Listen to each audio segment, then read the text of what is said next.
Hello. This is the Smile Revolution. I can get my flower power right. We raise awareness to the healing power of a genuine smile. Sincere smiles only apply if you've never seen my show before.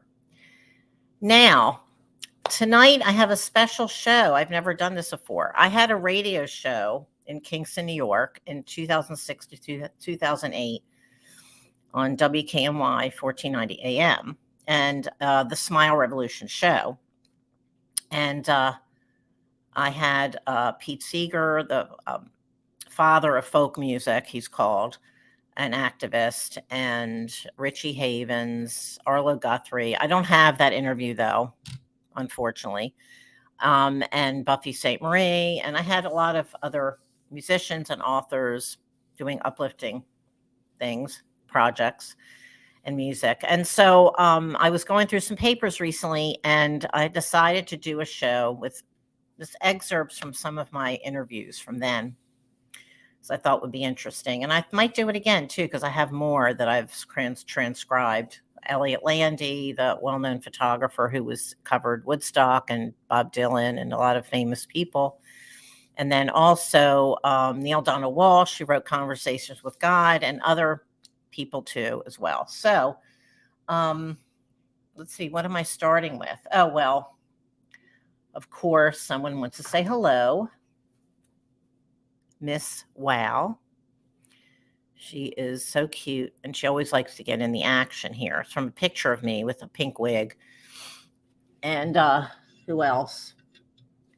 Let's see. I don't know. Let's see who else wants to say hello. Well, Gumby usually likes to get in the action too and say hello. Give you a big hug, and a smile. If I can talk, that would be good. And let's see. So I usually start out here with some smile quotes. I have these. My sister Anne gave me these smile quotes here, and I probably need my glasses. So I'm live. I haven't done a live show recently. I've been doing pre-recorded interviews, but I felt like doing a live show tonight, and it'll be on replay. Always be thankful for what you have. It's the best medicine when you're feeling down. And yes, being grateful is helps you smile. And in the end, it's not the years in your life that count. It's the life in your years. Abraham Lincoln. And he's the one who said, you have to make up your mind to be happy. And then I have my joy jar that I made here.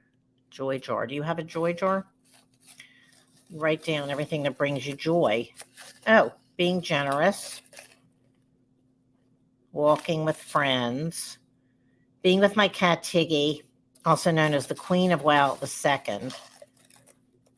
Okay, and let's see. I have a bunch of things. So you can add more things too.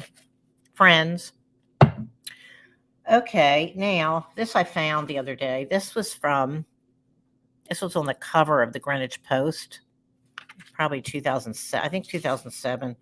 I was doing. So I'm a hat designer, painter. Well, I painted on this hat. This I didn't make, but I painted on it. Entertainer. I do a solo show with my hats called A Hat Happening, which I'll be doing a live one soon with Roland Musa, my husband. We're going to do a musical hat happening. I'm going to be promoting that soon, live. And singer, songwriter, hand painter of clothing, hat designer, and host of this show. This is my 145th show since March 2020. I'm in New York, in the Hudson Valley. Now, I've got some quotes here. Okay, so Shannon Peck and Scott Peck. With every thought, word, and action, you create unity or separation.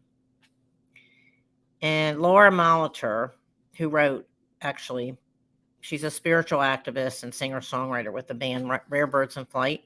She wrote this: life is just life, and we can make it a constant battle, or we can just live it with love, expectancy, and joy. We can live the smile or the frown. Let's choose to live the smile. And then, okay, a Turkish proverb. Do good and throw it into the sea. Though the fishes may not know it, God will. And Theodore Rothke said, I trust all joy. And then, let's see, From Finding Your Joy by Following Your Heart by Deborah Rosman. Joy, love, and appreciation are powerful motivators. They are all feelings that humans experience around the heart. Joy is a feeling of pleasure or delight that arises from the heart. Positive feelings are what make life worthwhile. And then I'll be getting to these interviews shortly. From The World According to Mr. Rogers.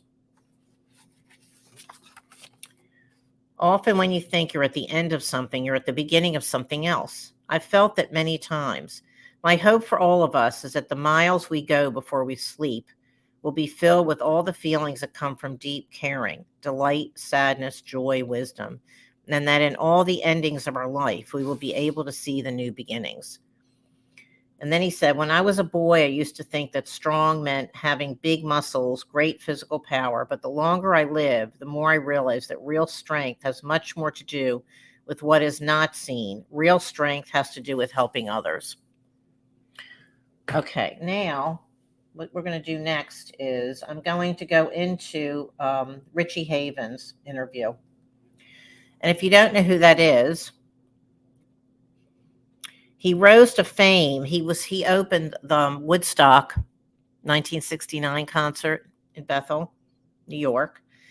And that's what catapulted him into stardom and was a major turning point in his career. What happened was, he described his recollection. He performed for nearly 3 hours. The actual recording and set list reflect that he played about 50 minutes. But he ran out of songs. And so he ended up making a song on stage from the old spiritual Motherless Child that became Freedom.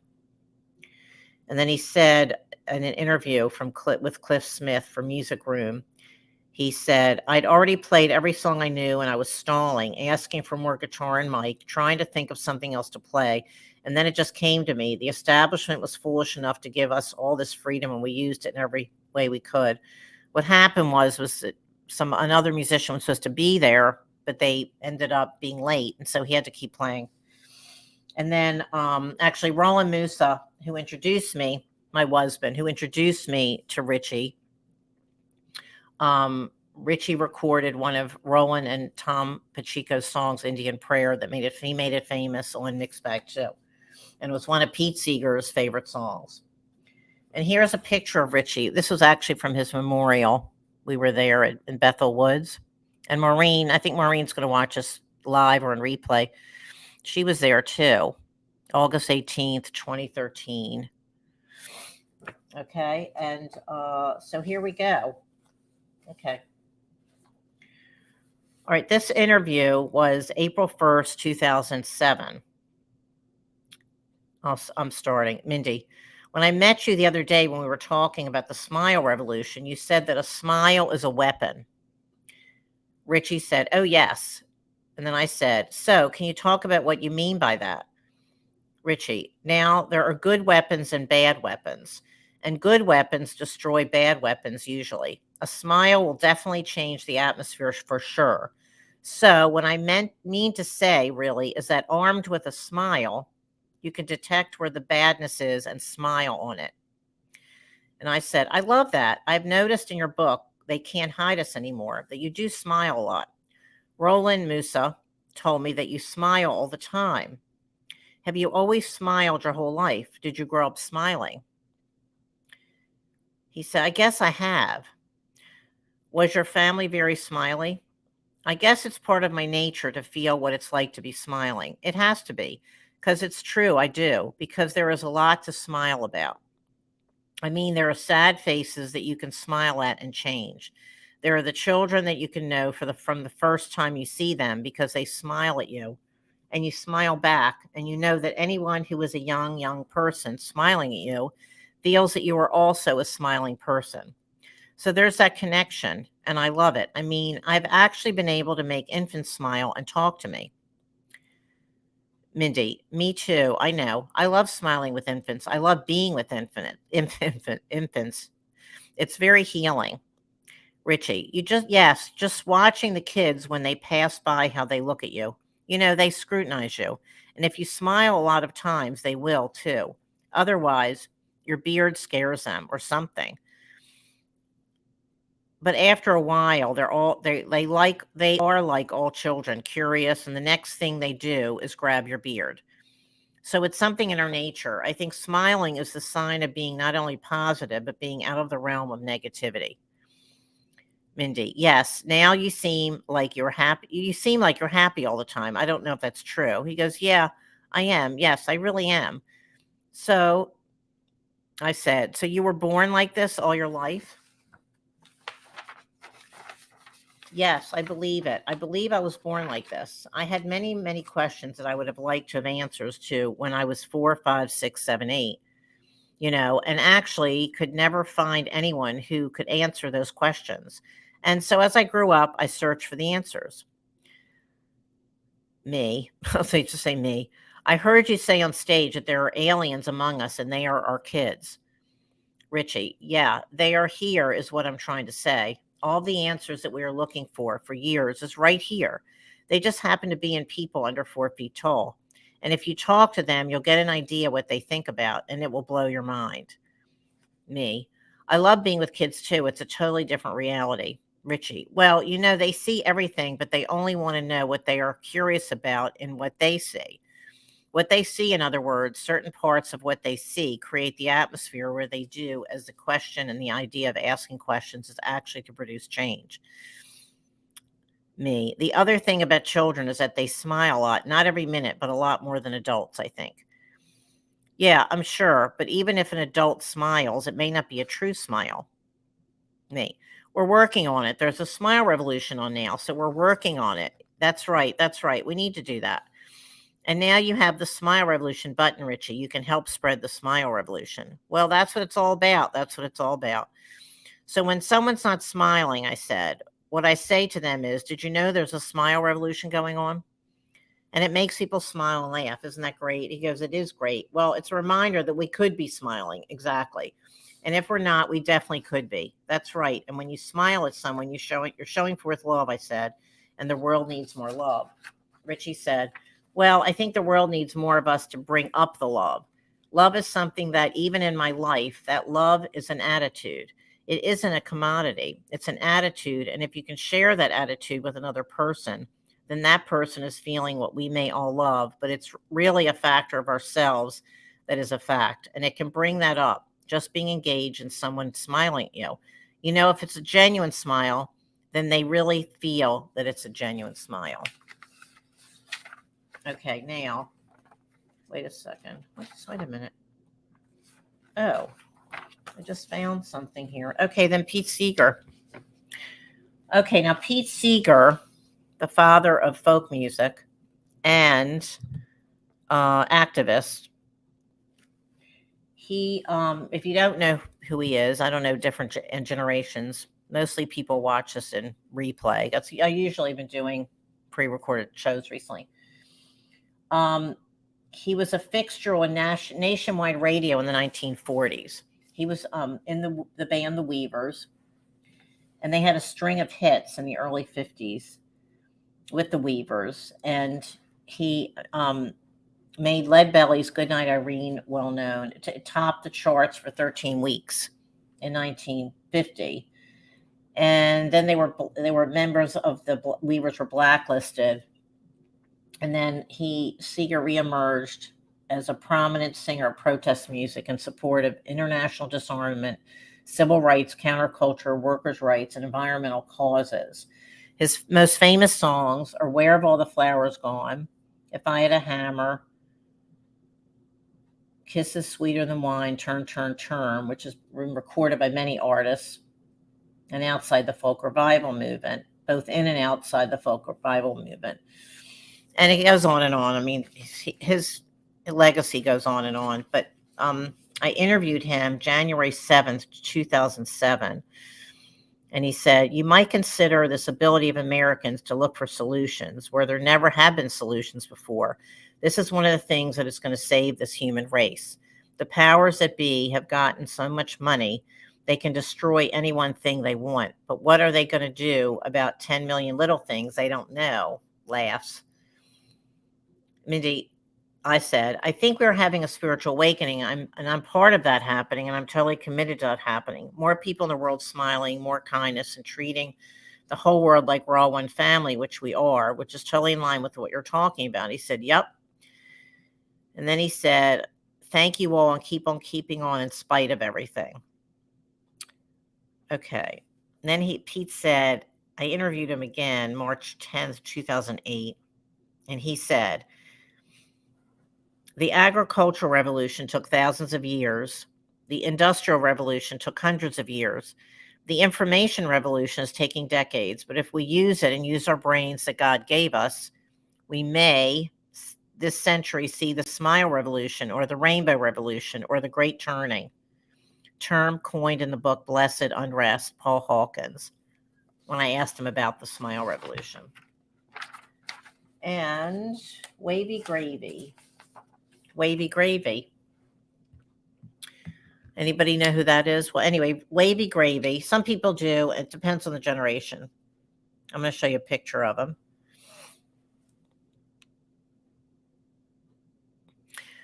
So Wavy Gravy was, his former name was Hugh Romney Jr., is an American entertainer and peace activist best known for his role at Woodstock, as well as for his hippie persona and countercultural beliefs. He's reported that his moniker was given to him by B.B. King at the Texas International Pop Festival in '69. And he, he was co-founded several organizations, including the Commune, the Hog Farm, Camp Win a Rainbow, and Seva Foundation. And he founded the first Church of Fun in the 1960s, a secret society of comics and clowns that aimed to support ending the Vietnam War. And so he was on my show, and I don't have the exact date on that one, though. Anyway, that was like some experience having him on my show. It was Wavy Gravy. He said, you have gravy in your ears. Do you want a Q-tip? I said, yes, I do. He said, I'm in Berkeley, California. I've had 5 major back surgeries. Thich Nhat Hanh, my teacher, nominated for Nobel Peace Prize, says to write smile on the ceiling. It made me laugh to look at the ceiling. Harpo Marx said, if all else fails, stand on your head. If all else fails, gravity will make you smile. So he co-founded with his wife Camp Win a Rainbow. It's a circus and performing arts camp. He said, I teach children of rich people and economically challenged survival of the 21st century and how to act with compassion. He said it was wonderful to be in Woodstock. He got a standing ovation. This is when I was interviewing him that time. And then he said, shut up and sing Dixie Chicks, he recommended. This is probably around 2006 or 7, this interview. The documentary about me, Saint Misbehavin', is a work in progress. It's getting a lot of attention. It came out in 2009. Michelle Ezrick, who I know, the director. And he said, if you don't have a sense of humor, it's just not funny anymore. Laughter is the valve of pressure cooker of life, or you end up with your brains or beans on the ceiling. And then he co-founded Seva.org with Ram Dass, spiritual leader, and Dr. Larry Brilliant. It's an international health organization working to build a sustainable site restoration in underserved communities. So I said, are you a stand-up comic? And he said, no, I'm a hippie icon flower geezer, temple of accumulated error. I said to him, you walk around with a fish on a leash? He said, it's a bass. Someone gave me a bag that was some kind of a bag that was a trout. And then while visiting Abby Hoffman in New Hope, while doing a show there, he left his fish in a bar. And this, I can't figure it out. I'm going to have to re-listen to this because I wrote it down. I can't figure out exactly what I wrote down here. A guy tried to seize his fish with $500. I don't know, something about Grateful Dead and the Neville brothers. I don't know. So I have to re-listen to the interview. The fish ended up in custody. He walking his first fish with his wife. I saw a bass and called it Saul. I got it autographed all over. Been carrying the bass for 10 years now. That was 2007. I don't know if he's still carrying it. It gives people a laugh. In the Dada movement, someone walked around with a live lobster. So then his last thing he said was, dare to struggle, dare to grin. And so those are my excerpts from my 3 interviews. And I do have more. I have some more that maybe I'll do some more at another show. And so now what I'm going to do is I'm going to actually play Roland Moose and I wrote the song We Are All One, and I'm going to sign off with that and my credits at the end, but let's see where it is. Oh, here it is. So it's because of the war in Ukraine and all the mass shooting here in the States, and Roland and I felt led to write this song, and we released it the end of last year. And so here it is. And if you missed some of the interviews that I shared, it'll be on replay. Okay, but thanks for coming. And here we go.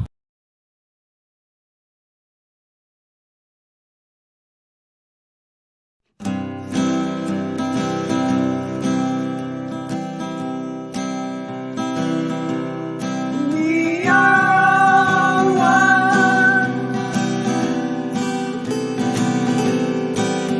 We love our birds and our bees.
everyone.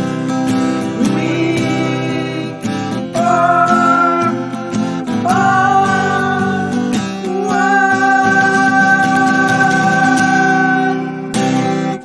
Yeah.